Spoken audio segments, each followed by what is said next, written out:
Welcome everyone to our tutorial webinar. Today, we will be responding to your questions about Unit 4.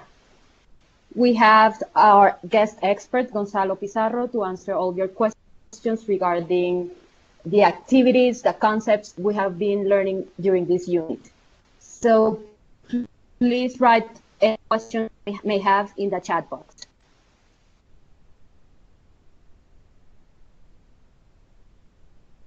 Hi, good morning. This is Gonzalo Pizarro from Panama. Hi, Gonzalo. Thanks for participating and being here with us. Hi, welcome. I have one question that I received earlier, written questions from you. And so I will start by answering that question now, and I hope everyone can listen to me properly. And the question is, UNDP team has been involved in multiple democratic dialogues for over 2 years, supporting the ratification of the National Development Plan. They will be very open to the use of dialogues in the 2030 agenda. The question is, I wonder if the BAAT tool might be useful to use in participatory dialogue focused on knowledgeable participants. The answer to that, and also will there be training on the BAAT? The answer to the first question is yes. I mean, the basic, the BAAT tool is built around the dialogue. It's focused on identifying the bottlenecks that prevent a proper implementation of whatever strategy or specific interventions, programs that you have on hand and you're analyzing. So once you have your national development plan and this plan is being implemented, then the BAAT tool would be or will be extremely helpful in through dialogue and specific, but not only experts dialogue, but also those that are the stakeholders that will be affected by the implementation or lack thereof of your particular strategy. That's where the BAAT tool will be at its most use. Will there be training on BAAT? Yes, of course. Once the BAAT tool is finally released, which should be very, very soon. So if I would like to open for any other questions that you might have, or any follow-up questions on this particular one.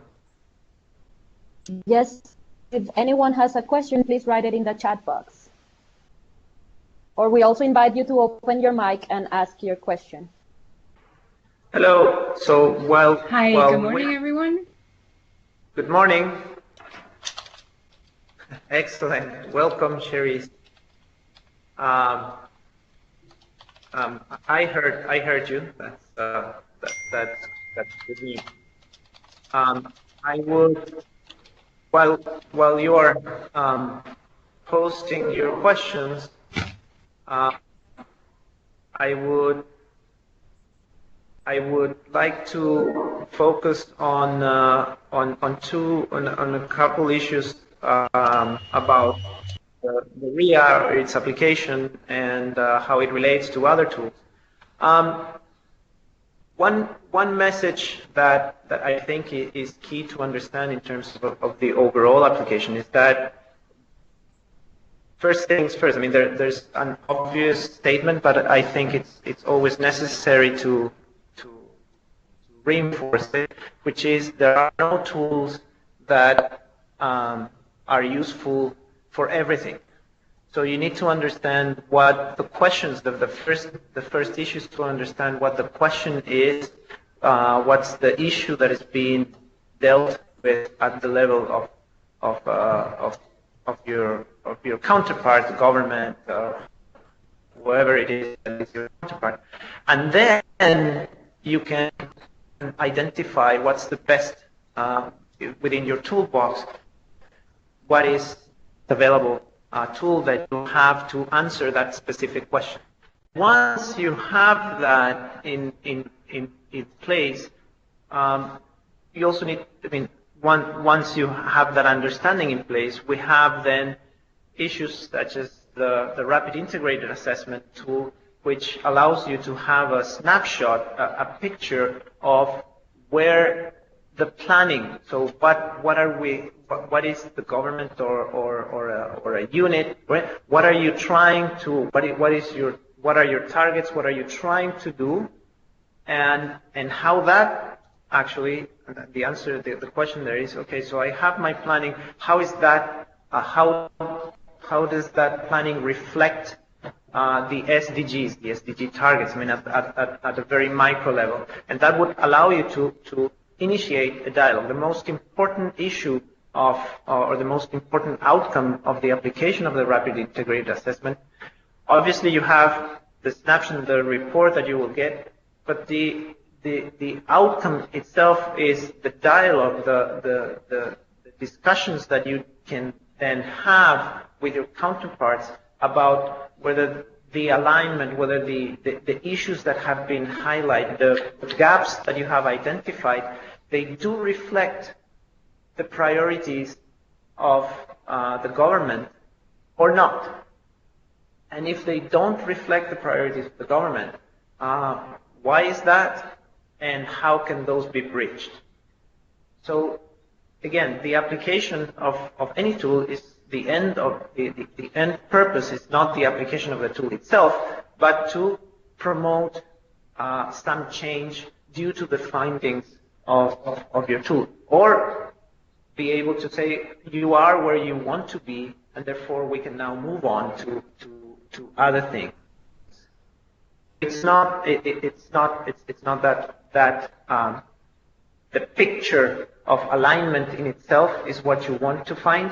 What you want to find is a dialogue that allows you to, for the country to think about, if we're taking the application at the national level, to think about whether the SDGs have been properly captured and whether we need to either touch upon certain gaps in the planning, touch upon gaps in the understanding of how an integral planning should be taken forward. And then you have the next step, or a complementary step, it's not sequential, which is we have a development problem at the country level, and we have plans and strategies and programs that are dealing with the issues that every country deals with. But then we need to think, well, how can we take this development problem, this development outcome that we want to have, be it national level or local level, and how can we then touch upon that and make it focused and answer this in an integral way. So instead of following the business as usual sectoral approach, how can we take the concept of an integrated agenda and transform that into a set of solutions for the country that is actually effective in moving the agenda forward, but also is effective in making use of very scarce resources to have as much impact as you possibly can. And then to do that is when you then take on the steps that were outlined through this unit, and those steps will allow you first to put in place the theory of change, which is so basically the theory of change is basically putting on paper and doing an analysis of, given your specific development outcome, what are those drivers that will take you to those outcomes, and given those drivers, what are the specific interventions that will allow you to move or not, to control those drivers as much as you can. And to do that, you have two complementary roads. One is your literary review, experts' opinions, and quantitative analysis, which will give you what are the specific relationships behind it to be able to quantify, yes, these are the levers that I really need to push to be able to move and do a specific change in my development outcome. And also the quantitative analysis.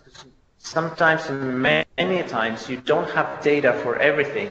And a quantitative analysis, a qualitative analysis, sorry, will allow you to identify relationships that otherwise would be completely obscured or lost through specific, only if you only use quantitative. Hi, Elisha. This is Gonzalo. I finished my prepared speech. Okay. So if you, I'm waiting for you to please make some questions. If you have any doubts on the methodology, on the application of it, on the usefulness of it. Oh, let me just add, just to complete the sequence. Once you have then identified, and this is how it's been thought of, once you already have identified that road of interventions that you have after applying the combos approach, you can identify, well, which is the optimal road through which we need to invest in order to move the agenda forward in a more integral way. Well, then the BAAT tool would be the one that you apply to thinking of, these are the interventions that I need to move forward. Are they working? Are they not working? And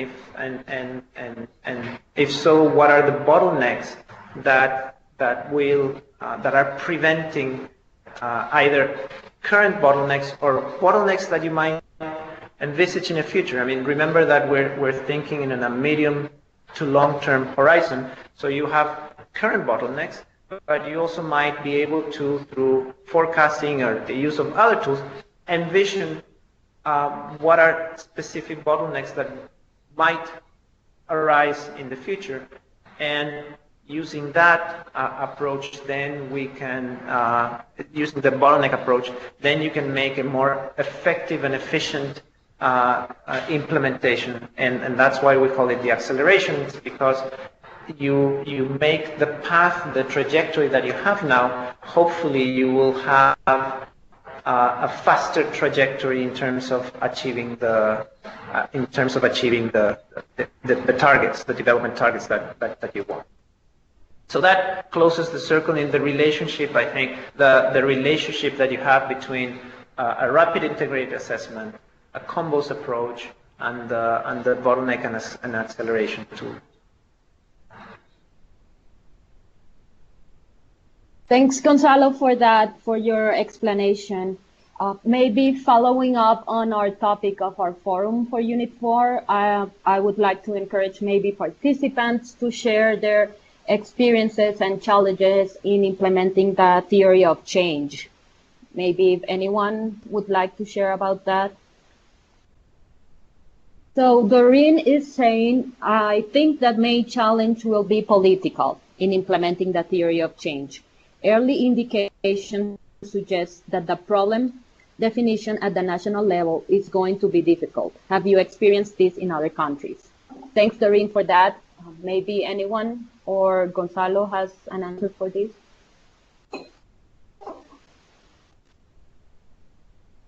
Hi. Thank you, Doreen, for your question. Actually, this is a key aspect of the application of the tool. The definition of the problem is not. I mean, it is a political decision. Actually, it's not only will be a problem, because I mean, if you think of it, once you analyze the agenda, the SDG agenda as a whole, the Agenda 2030, you will realize that you have many challenges, or many problems, quote unquote, that could easily be that center of attention, that focus of your combo. Which one will be a priority? Therefore, the one that you should start focusing on will be a political discussion, a discussion between actors, government, and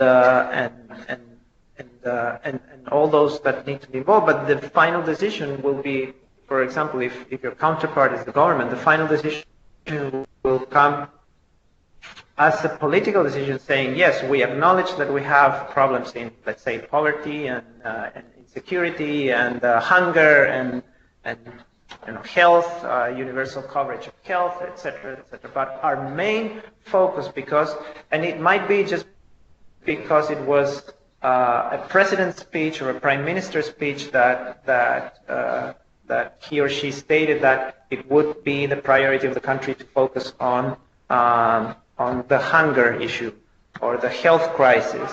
Therefore, that will become your center, your problem definition, because there is a political will and there's a political interest in making that happen.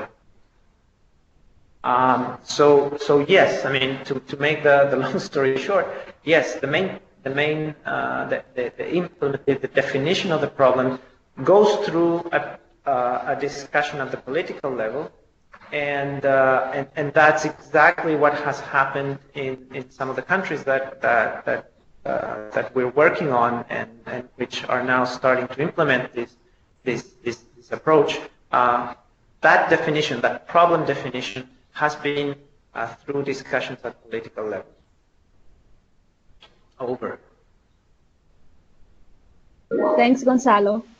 And we have another question. A couple of weeks ago, I took part in a webinar organized by BBPS Innovation Team, where a suggestion was made to try and negotiate with partners a period of testing different approaches, say first 2 years of a specific project, to see what works best in terms of behavioral change. Could you comment on that, especially on how we might reflect this while constructing the theory of change for accelerating SDGs? Have you tried such a suggestion? Could you comment on receptiveness from partner side?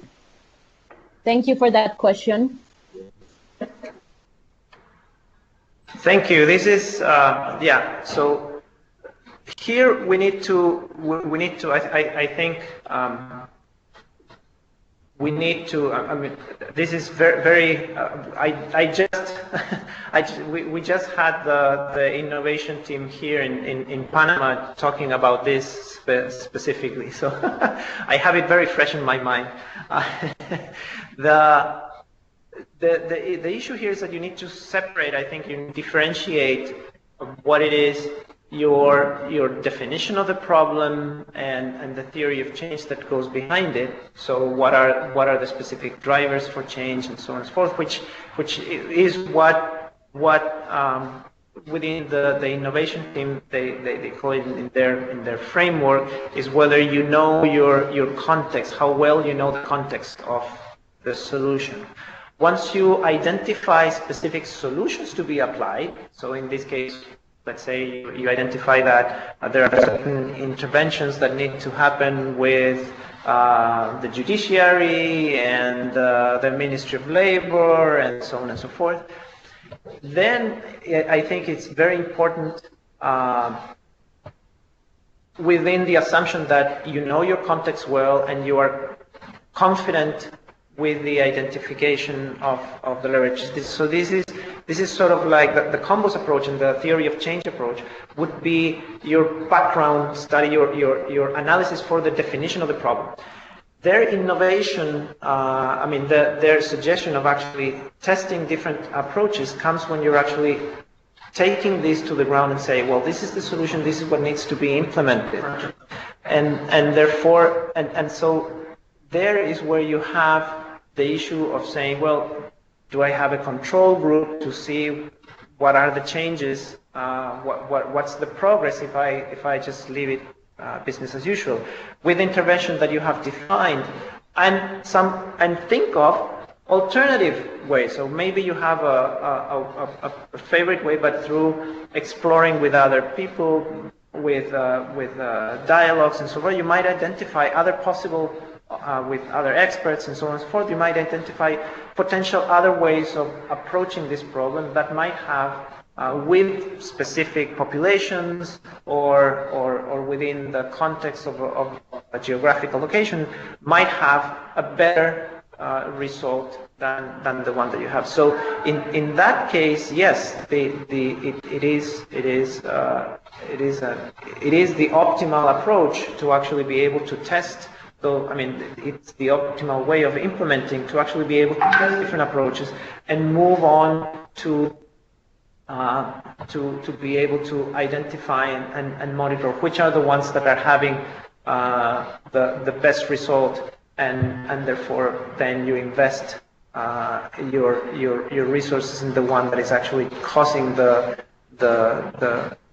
one that is actually having the best impact.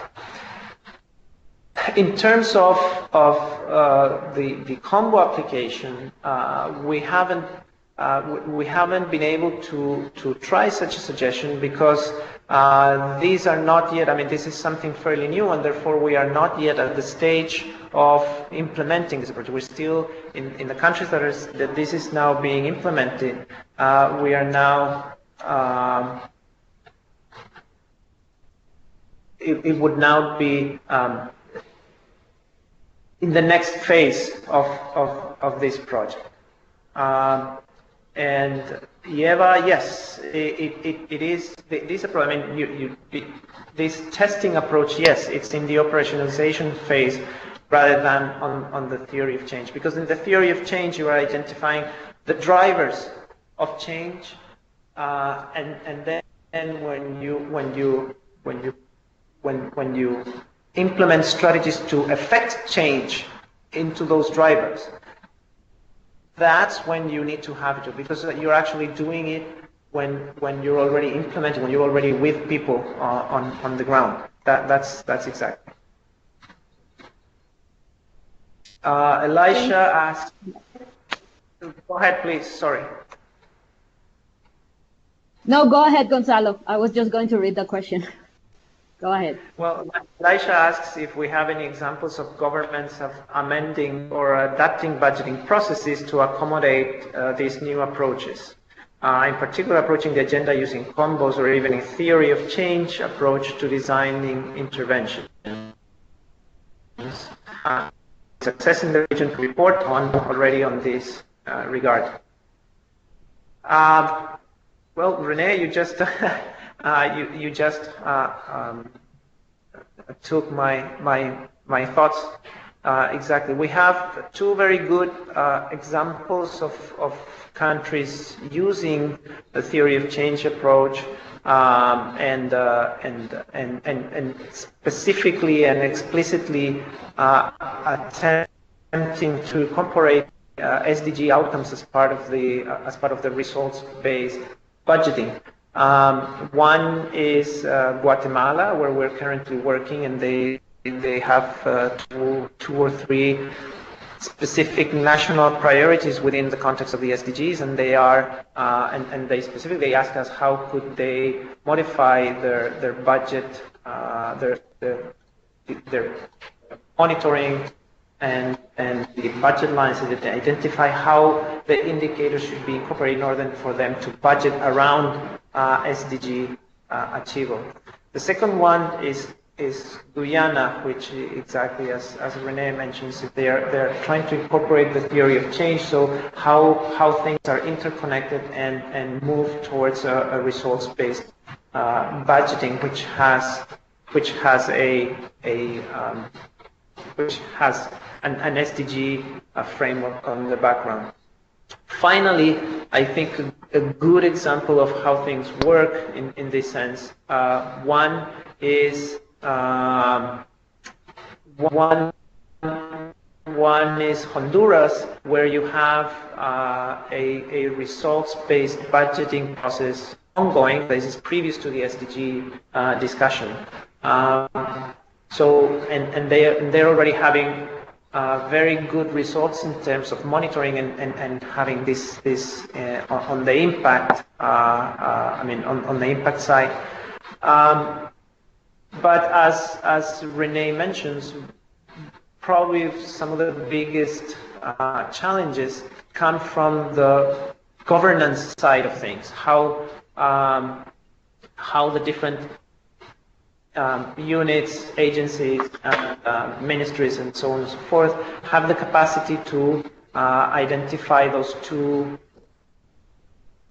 have capacity to relate when you have indicators that are synergetic or interventions that are either synergetic or that present trade-offs, how those two can be monitored and how can they incorporate that the changes that are needed through a theory of change. Those are the biggest issues that typically countries face.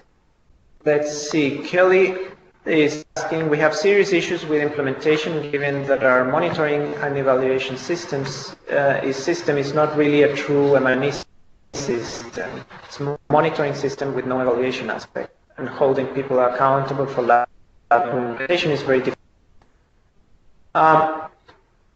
What type of M&E system will be needed to ensure that you can monitor progress of implementation and reprogram on your results, challenges, etc.? I know of RBM. Are there any more M&E systems which you use? And how do you deal with accountability for not meeting certain targets? The issue of accountability is key. So whether you are in your system, whatever monitoring system, whatever issue, the evaluation part of it is a key aspect. So whether you're not only how the indicator is moving, but whether that is satisfactory or not, is the key, and who is responsible for that. So the systems that work, and we can identify the system in Colombia is a good example. Honduras, as I mentioned, they have moved. The aspect is, first, you need to have a decision maker, a clearly identified decision maker who will make who will actually make decisions around what's going on with the different. It might be the Ministry of Finance, might be, in the case of Honduras, it's directly the Office of the President that receives very frequent updates in terms of how things are going. He actually has an online tool where he can check anytime that he wishes what's the progress of the different at the level of the different interventions, but also on an aggregate manner whether the targets that they've set for themselves are being achieved or not. And then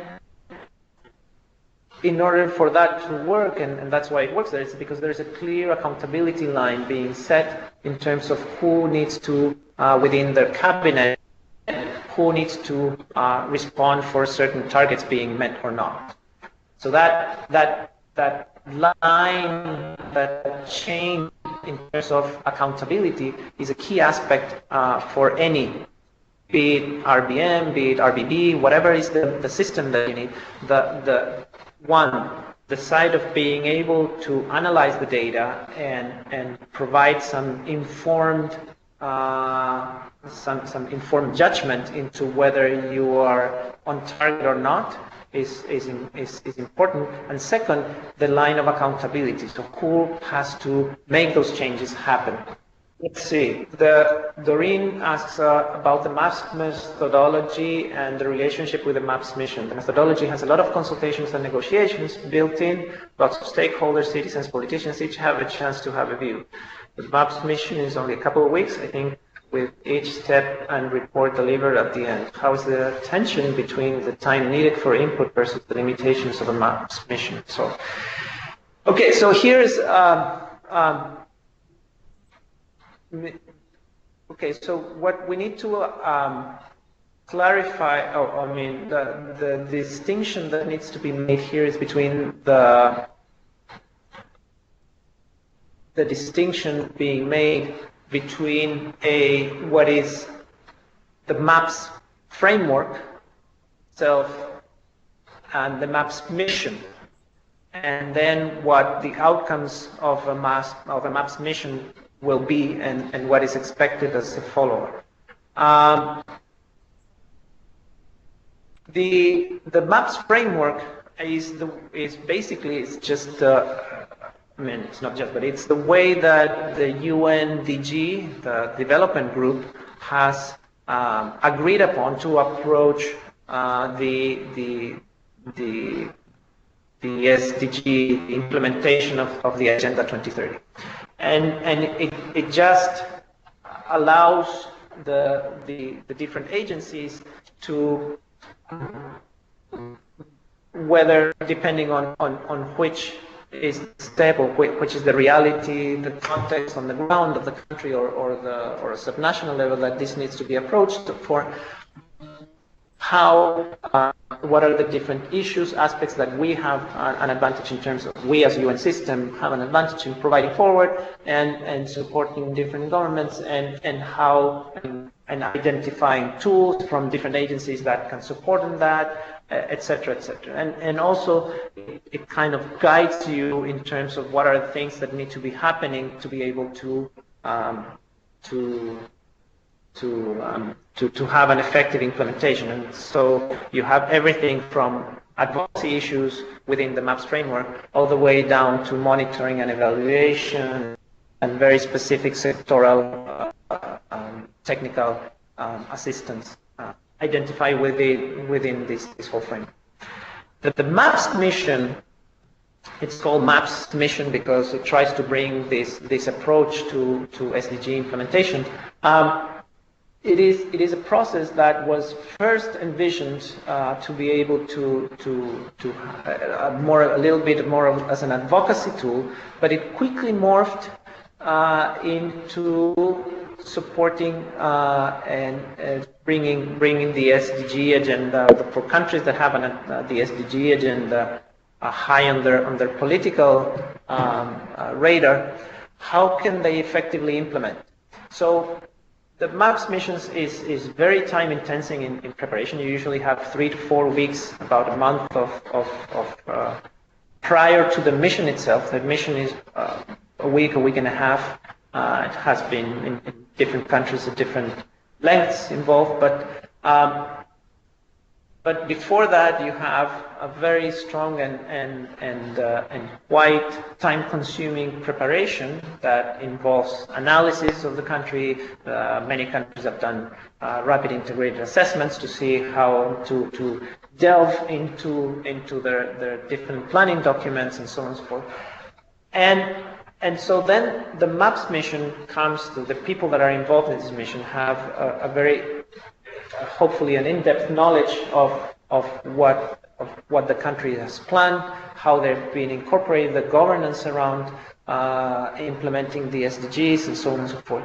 And so with these discussions then that happen on the ground, the MAPS mission basically the typical outcome has been a roadmap for implementation. So you can't see the MAPS mission finishing as, or that process being completed once a roadmap is delivered.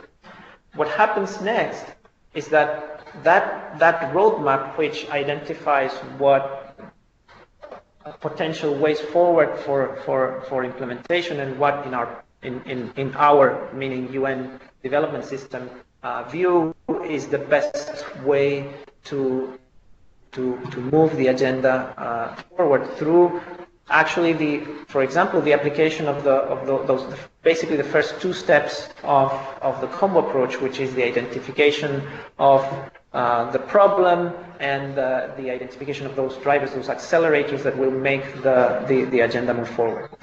Then comes the actual follow-up and support to the implementation of that roadmap that needs to be agreed upon between the government and the different and the UN country teams on the ground.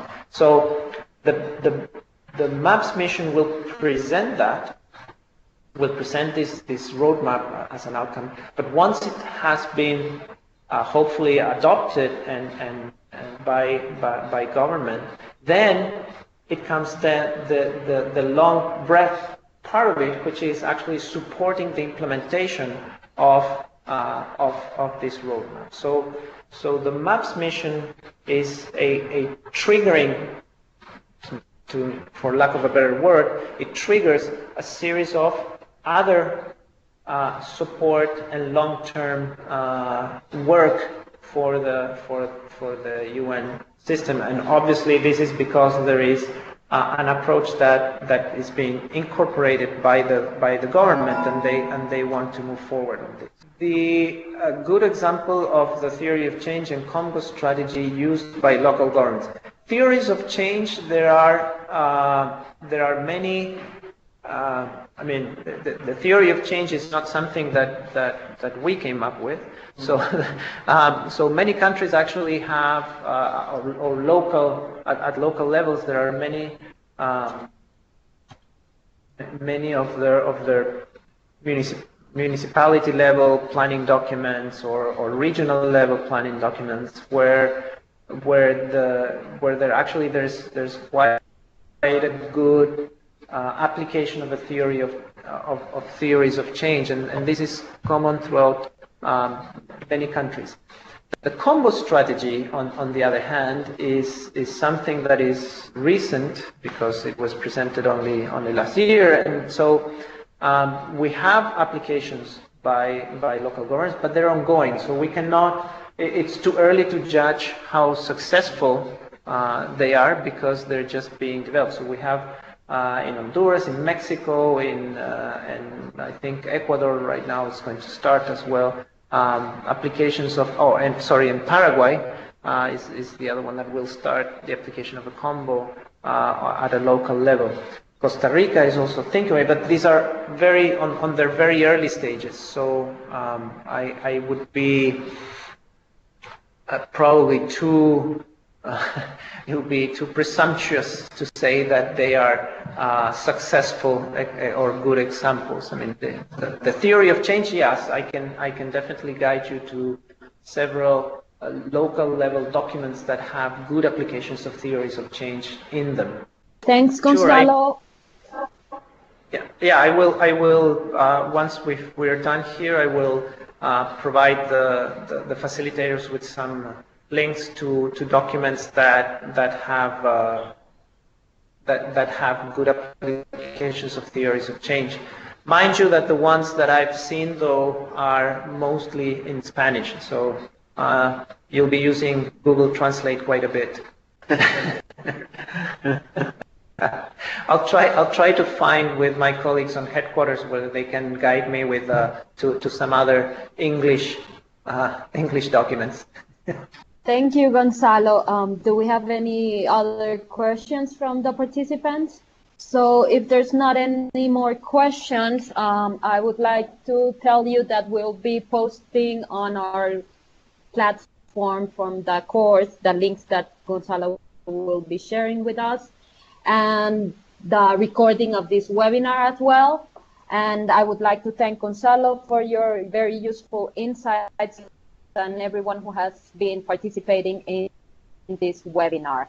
I would like to encourage you all to continue your participation, to continue this conversation on the forums. If you have any more questions, keep the conversation going on the forums, and remind you that we will be starting our Unit 5 next week. Thank you everyone once again, and have a very good day. Thank you. Have a nice day, all of you.